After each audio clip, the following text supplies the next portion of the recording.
Hello, everyone. Welcome to another edition of Black on Black Operated. I'm Dr. Friesen, and I'm here with the marvelous Miss Rosalind McCulough, and she is going to talk to us about Black women in cybersecurity.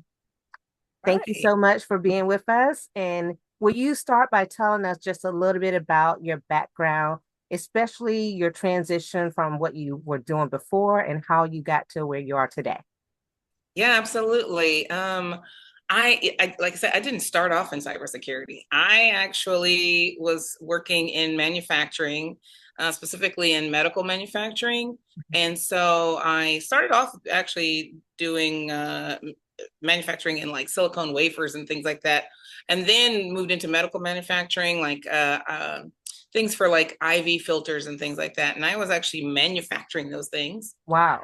Being in a what people call a bunny suit and like being in a clean room, right? Yes. And then moved into quality and internal auditing. And manufacturing is great. I really did enjoy that career. However, manufacturing is either feast or famine. So either you can't get a day off or everybody's getting laid off. And after Mhm. I said, oh, I got to find something else. And I had a friend who was a software engineer, Mhm. and she started off as a systems engineer for a government contractor.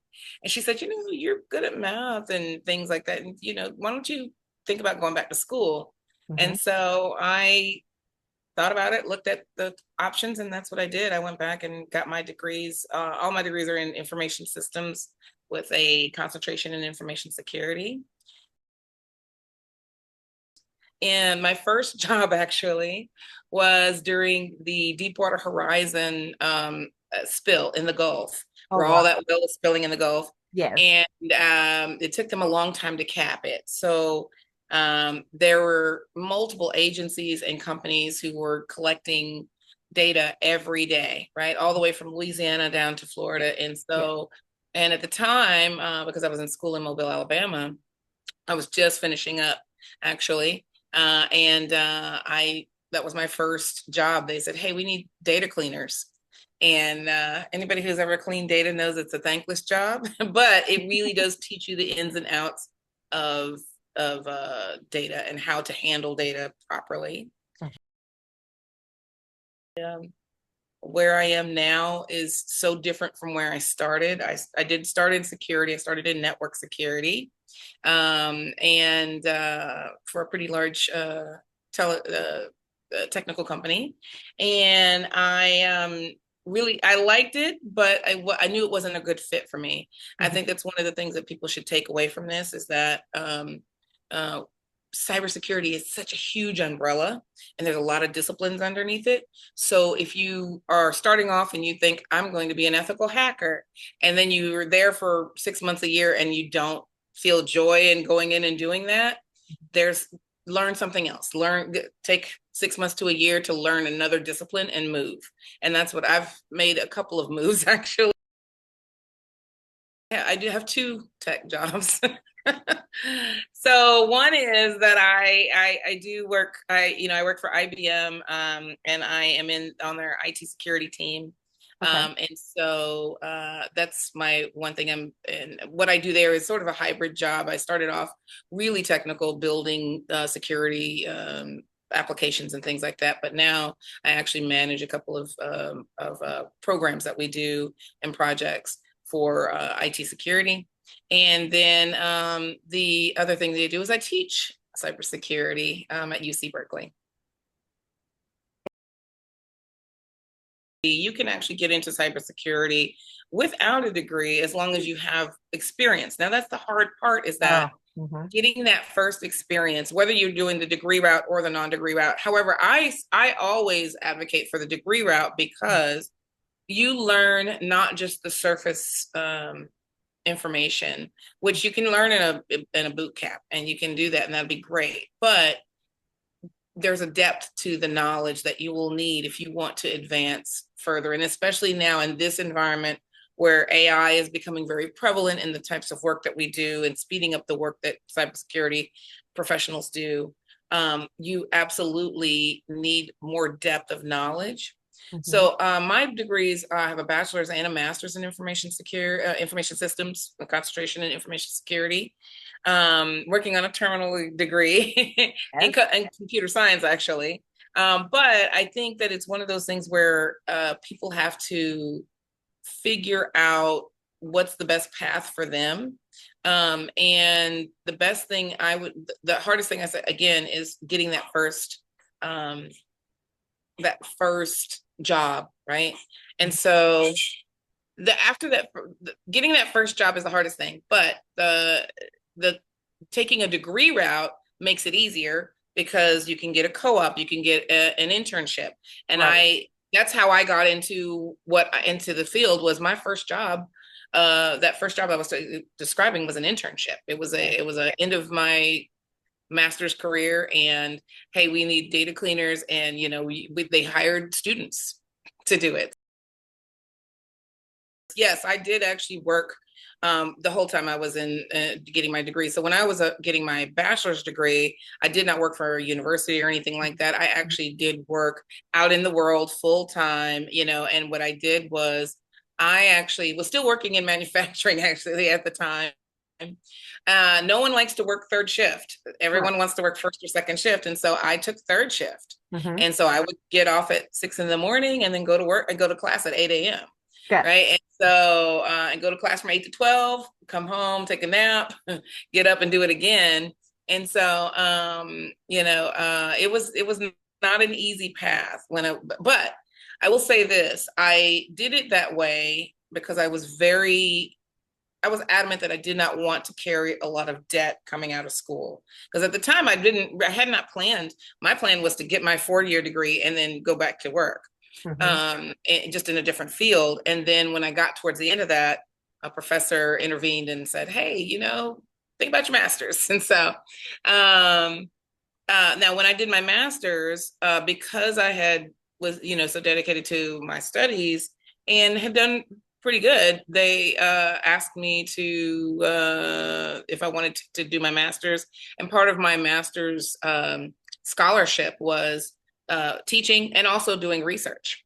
So I was in the lab sometimes, I was teaching sometimes, but it was like a full-time job, even though, you're really technically working 20 hours.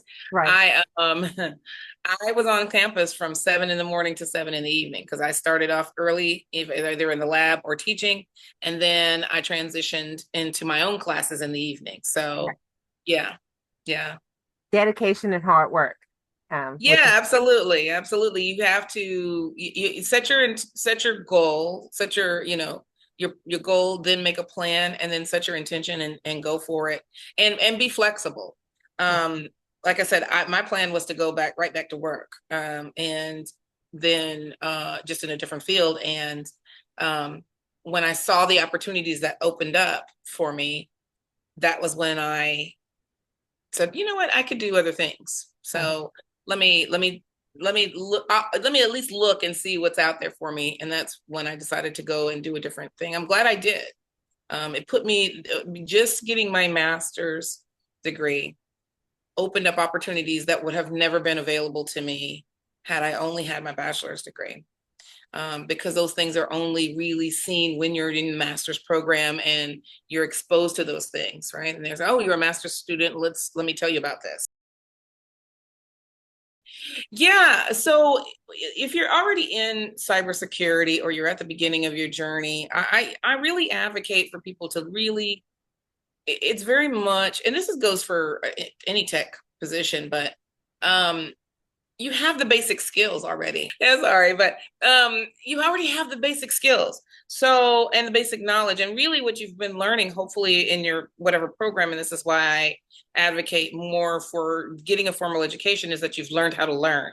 Because that's really what they're looking for, right? That's really what they're looking for. Especially in cybersecurity, you're going into secure environments, you're not going to know everything. Uh, Mhm. there's just no way for you to learn it, right? But if you are like I was in network security and I liked it, but I knew it wasn't where I wanted to be. Mhm. So then I transitioned and I said, you know what, let me do more of building applications for security. So I just started self learning again. I didn't even go to a formal thing, but once you're in there, you've got the basic knowledge, so it's not as difficult as when you're first starting off. Okay. And there are more resources available to you um, because you're in it already in the pipeline. So the goal is to get in, and then you can actually grow from there.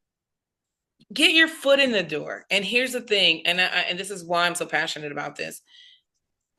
Get your foot in the door, be find mentors. In fact, don't just find a mentor, Mhm. build a village of mentors around yourself, because that's what I was fortunate enough to do. And those mentors know other pipelines and know other things that should be going on. So then they really look and say, okay, absolutely, let's you know what, let's apply to this, let's apply to that. Right. um, let's look at some things that you might want to be interested in, or here's an opportunity. Those things really show themselves once you're in the pipeline. Excellent. I find you have to be, now I'm very extroverted, anybody who's met me knows that I will just strike up conversation. But Mhm. I work and in this industry there's a lot of people who are very introverted. Mhm. And what I find is that it doesn't bother me as much, but it definitely bothers more introverted people to be the only in the room. Mhm. I walk in a lot of rooms where I am the only woman, I'm the only person of color, I'm the only Black person Yeah. in the vicinity, right? Right. And you have to be okay with that. In fact, it, the way to be okay with that is more than be okay with that. It's a strength. It's a superpower, because, and this is what I think a lot of people don't recognize, that having a homogenous environment is detrimental to cybersecurity. Attackers are always attacking, and they do it in a lot of different ways, and they actually are very diverse. There's a diverse range of attackers out there because they have, diverse motives for attacking. So you have to start to think in that manner. And if you are thinking, if everybody in the room looks the same and came from the same background, I can guarantee you there's holes in your environment. Yeah. And so the hardest thing for me is really trying to make sure that, well, it used to be the hardest thing for me was, maybe I shouldn't speak up because I'm the only, and I'm new and da, da, da, da. You have to let that go. And there is you want to be respectful of an organization's hierarchy, but Yes. at the end of the day, if you see that there is a threat or a potential vulnerability and it's not addressed, it doesn't matter. It won't matter a bit if when you get hit, when somebody recognizes it outside of your organization. So Right. you have got to speak up. And then it's on, and then and not just speak up, you have to be the strong advocate for it. I think that's the hardest part. I'm fortunate that I work for two organizations that I don't have that problem. But Mhm. I will tell you, I'll give you an example of something that really happened to me. Um, I worked for an organization who was a contractor of a government contractor. So they're a small shop. They didn't Okay. have a lot of people on deck at the time. And they had two work areas. One Mhm. was for admins, and Mhm. then one was for all the tech people. And they're both behind locked doors. So when someone made my badge the first week I was there, my badge would not work on the tech side Hmm. for like a week. And because I was the only woman and I was the only person of color, I was the only Black person of color of anything, right? And so when they made my badge and saw my picture, they just assumed I was an admin. And it worked on the admin side, but Okay. it would not work. I would have to knock on the door or bang on the door so one of my coworkers could let me in. So I went to them and I said, hey, little issue here. This didn't happen, blah, blah, blah, blah, blah. And after about the third day, I was like, what is taking so long? This is a small shop. It's not like you have hundreds of people here. And so finally on Friday, I went over there and complained loudly. And you have to do that. I Yeah. said, I'm not going to knock on the door every time because the bathrooms were outside of the secure area. Mm-hmm. I'm not going to knock on the door every time that I have to go to the bathroom because you all are not letting, you all have not done this incorrectly. I needed to work on this side. Right. It was such a, and so those things happen, and people sometimes uh, they don't even recognize it because sometimes there is an implicit bias and they don't even recognize that they've done it. But Right. you need to be verbal about it. Let me say this. I want to say a couple of things about the cybersecurity, and to address that Mm-hmm. about this as I see it, and also as the numbers tell us. Mm-hmm. We are getting people into cybersecurity, but we're not retaining them. And we Mm. have a lot of openings. Now, the great thing about the openings is that there's so much work to be done in cybersecurity and simply not enough people to do the work that you can make an excellent career and you can pick your niche. You can find your niche and be an expert in that part and make an excellent living. Yeah. And but there are drawbacks. It does, you have to have, we are here, we out here. Find your digital tribe, find your in-person tribe. I am on the advisory board for Black Women in Computing. I am a member of Cyber Women in Computing. I'm a member of a couple of different organizations so that I actually see those people in real life, and then we converse online, and you have connections. But I think that it's an excellent opportunity. Just know that the environment is not always going to be receptive to your individuality, to your intersectionality, to you being a woman, to you being Black. Yeah. But that's their problem, not yours. Correct. Right. That's their problem, not yours. And the other thing about that I would advocate for coming into cybersecurity is this. Just like that particular example that I gave you, where it was from the start. Now, it was excellent work. The work was wonderful. My teammates were wonderful, but the management wasn't great, and I knew it. Mm. And so it was very easy for me to transition from that position into something else like that because there's so much work out here to be done. Mm-hmm. Um, let your work speak for yourself. Just go do the work and worry about the rest of it. And remember that these are your coworkers, these are your colleagues, and it's wonderful to be friendly with people, but you have a tribe around you that cares about you and loves you and knows you for you. Deal with those, Yes. work with them to grow you as a person. I will say that I've been blessed with excellent mentors. I and still am. I will say when I was in my master's and my bachelor's too. I was a member of what's called Jaguar Women in Jaguars is our mascot, Okay. Jaguar Women in Technology. And so those mentors, there was one, we would have meetings. Yeah. And there was our monthly meeting where the two who are still my mentors, the two faculty advisors, these two wonderful women, Dr. Chapman and Ms. Clark, came in and said, everybody sit down. We're going to all apply to the Grace Hopper celebration.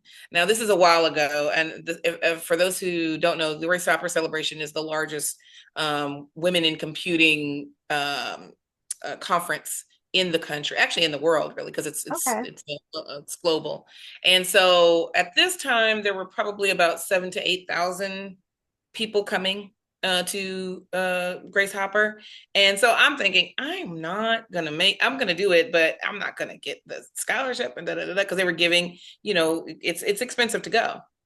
And myself and one other person and this is international, you're competing with people from all around the world, Mm-hmm. got this scholarship. And it was the first time when I went, and it was the first time that I was around 7,000 other women who were studying technology, working in technology at all levels. Yes. And it was fantastic. So I still am in fact, paying it forward, I recently met a young student she's in her senior year, Mhm. and she has been doing cybersecurity things in her classes at school, in high school. And her father just happens to be a friend of mine and said, "Hey, can you, suggest some places that she should go?" And I said, "She should go to my alma mater." And so let me put you in contact with Miss Clark. And so, but Wonderful. yeah, and she went down there and toured. And so again, that's the pipeline that we have to do to make sure that we are getting going forward, right? That we are getting people in place. Um, as far as I will tell you that I've had mentors at all different levels. Um, I had a mentor that gave me great advice about um, not letting lifestyle creep take over as soon as you start making money. Oh yeah. And right. uh, she called it your FU money. She said when you graduate, live like you still in college for at least 2 years Mhm. so that you can save that money, because it will make your work better. She was saying, if you are pressed to if you're in an environment where it's not a good environment for a Black woman in technology, if you're in an environment where they're pressing you to do something that you know is ethically wrong, you can say F you and be okay and not have to take the first thing that's offered to you the next time. That has saved me. It gives you a voice also in your, like I said, sometimes you are going to have to advocate for yourself and your work and others. And so you can do that if you know that you're not dependent on, oh, I got to make this mortgage next week, Mhm. and I need that check from next week to make this mortgage. So you can do that. It makes your work better. It makes you a better professional. It does. It gives you the freedom to be your authentic self with everyone. Yes. And they will call you outspoken and sometimes out of your name and child of God, but it allows you, but they know that you mean business, and they know that you're saying what you're saying is true. They Correct. don't have to worry about if you have another agenda. No, my agenda is to do the best work I possibly can, and Correct. I'm not beholden to the next paycheck. So I'm Correct. telling you, if you're okay with me telling you the truth, I'll tell you. you know it's my passion. I really love teaching. I teach programming and mathematics for cybersecurity Mm. in the master's program at for information security at UC Berkeley. And you're like, well, how do you do that? Because you don't live in California. It's true. I don't technically work in the state that I live in. All of my jobs one job is global and one job is in California. But yeah, I love it. I think that I see people who are doing the same thing. This is a master's program, and some of them are working in cybersecurity, but some of them are not, and they're making that transition. And I absolutely remember how that felt to be able to make that transition and move into something that I know is going to better my life, my family's life, all of that. Um, and the impact is that because I teach very technical things, I see the transition from people coming in, and uh, they they come into my class, and I'm getting them ready for things like cryptography and secure Mm. coding. And so we're very targeted in the mathematics that I'm teaching, and it's a little bit in depth. And so, but I see the transition in from I am terrible at math, which I think a lot of people think they are, but they're not, Mhm. to, oh, I really do know how to do these things. I've been doing them in my everyday life. I've just learned, the formal rules around mathematics to help me to better apply this in my job. Right. And that's really what it is. A simple example of that is, I teach modular mathematics as part of my course. And I said, in fact, I've said this to a student just recently. I said, you have on fatigues. You're a military person. You already know modular mathematics. If you've worked with a 24-hour clock, you know modular mathematics. I'm just teaching you the formal rules around it so that you can now use that in cryptography. And so I think that that's one of those things where to at the end of their journey with me, and they're going into their next courses, they feel more confident. If I see that, I've done my job, Yeah. right? Even they don't. I'm obviously teaching you some things, um, And I'm also teaching you how to be a better master's student, right? With research and all that. But the real thing that the real impact I hope I'm teaching them is that you came up against something that you thought you were terrible at, and maybe you were terrible at math, but now you're not. Yes. Now you can program, now you can do these advanced mathematic techniques, and that for me is the reward. I get very excited about talking about education, and especially in this field, because I think that that's one of the things that's keeping is a barrier to more Black people being in this field. Um, there's especially depending on where you went to school, to high school, the things that you learn there, if you're not ready for those things in college, it's very easy for you to say, oh, I'm just terrible at this, and go and do something else, when no, you just need the preparation. That's all it is. Yeah, I think that there's a mindset. There's a bit of a mindset, and we all have that, or those who I would say the general population has that, right? That they think that when they think of a hacker, if you close your eyes right now and think of somebody hacking, um, you think of your general thought goes to somebody that's young, that is white, that's male. And there are people who do that. Or if you think of a cybersecurity professional, you think Mhm. of somebody that's a little quirky, but Mhm. again, white and generally male, right? And so I think we have to, I think that we have to change our mindset, first of all, about what that looks like, because I can tell you that that's not what cybersecurity looks like at all. Are we underrepresented? Absolutely.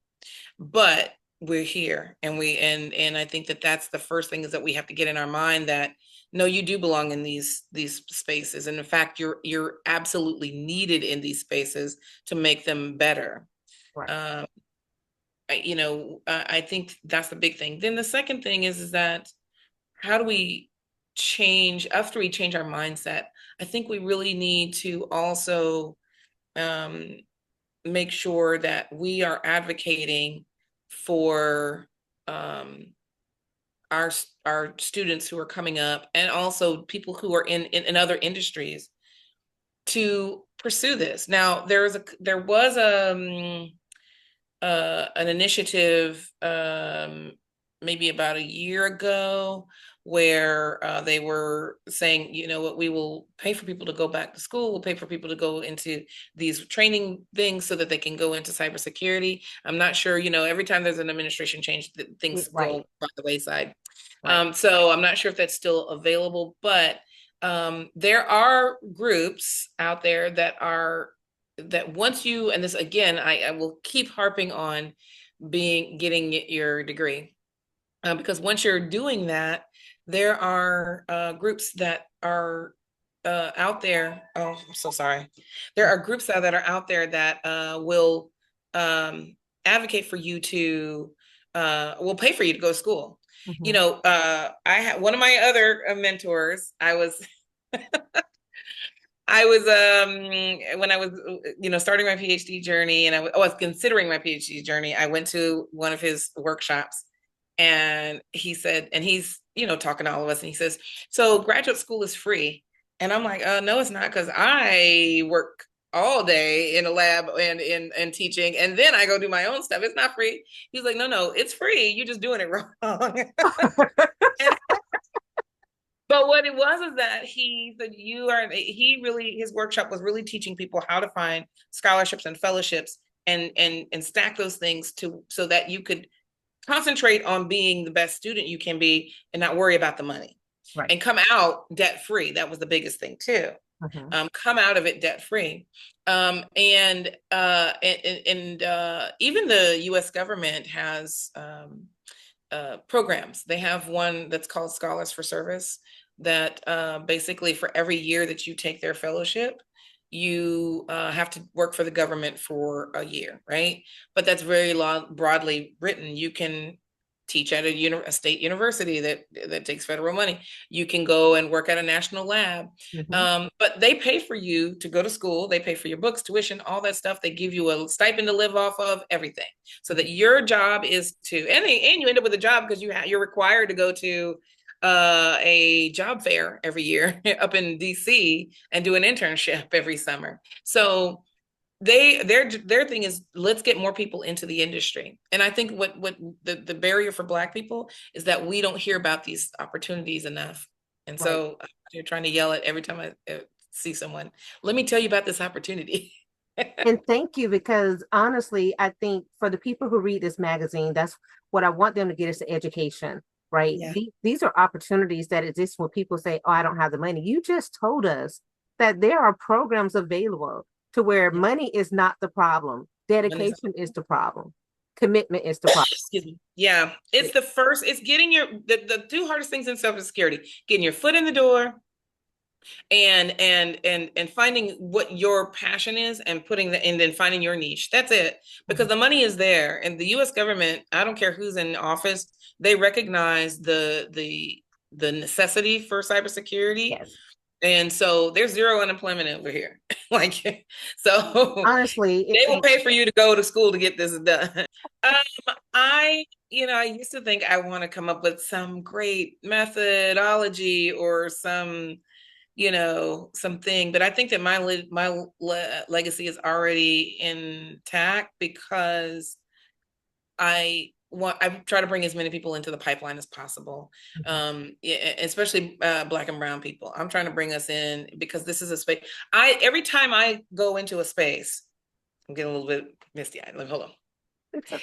Every time I go into a space and I see the things that can be done there, I think one generation there could be generational wealth by having one more, you could lift your entire family into this one generation and your family's good. And the opportunities are there. They're going to pay you because they need you. So that's what and so every time that I see another one of my students graduate and then go off and start their own business or go and work for, a FANG company like, Facebook, Airbnb, stuff like that, Yeah. or, or that's my legacy. Yes. And I thank you so much, Ms. Rosalind McCullough, for speaking with us today here at Black on Black Operated Digital Magazine. We are delighted that you gave us your time. Wish you much continued success and keep teaching and sharing knowledge and helping all of us out. You want anything you want to say to our audience? Keep doing what you're doing. Keep being open to opportunities. And this is a great outlet for bringing. I'm so glad that you're bringing people into this, and they can see the different things that are available to them.